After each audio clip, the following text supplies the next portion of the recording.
রাধে রাধে সবাইকে। আজ আমি বানাচ্ছি চিলি বেবিকর্ন। প্রথমে বেবিকর্নগুলো 2-3 মিনিটের জন্য সিদ্ধ করে নিয়েছি। সিদ্ধ করে নেওয়ার পর ময়দা, কর্নফ্লাওয়ার আর গোলমরিচ গুঁড়ো দিয়ে ভালোভাবে অল্প অল্প জল দিয়ে মেখে নিয়ে লাল করে ভেজে নিতে হবে।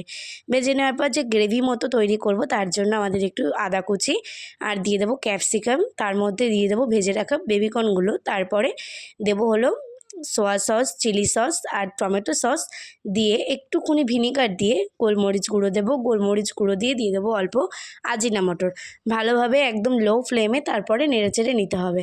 যদি ড্রাই খেতে চান তাহলে এইভাবেও নামিয়ে নিয়ে পরিবেশন করতে পারেন।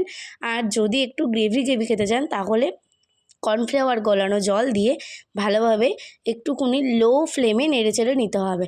একদম বেশি লো ফ্লেম, বেশি হাই ফ্লেমে রাখলে কিন্তু শুকিয়ে যাবে, সেটা আর গ্রেভি আইটেম থাকবে না। তো একদম লো ফ্লেমে নেড়েচেড়ে নিতে হবে। আর নামানোর আগে একটুখানি অল্প চিলি ফ্লেক্স দিলে টেস্টটা আসে, এটা অপশনাল, আপনারা নাও দিতে পারেন। দিয়ে ভালোভাবে নেড়েচেড়ে নিতে হবে যাতে নিচে না লেগে যায়। নিয়ে রেডি আমাদের চিলি বেবিকর্ন।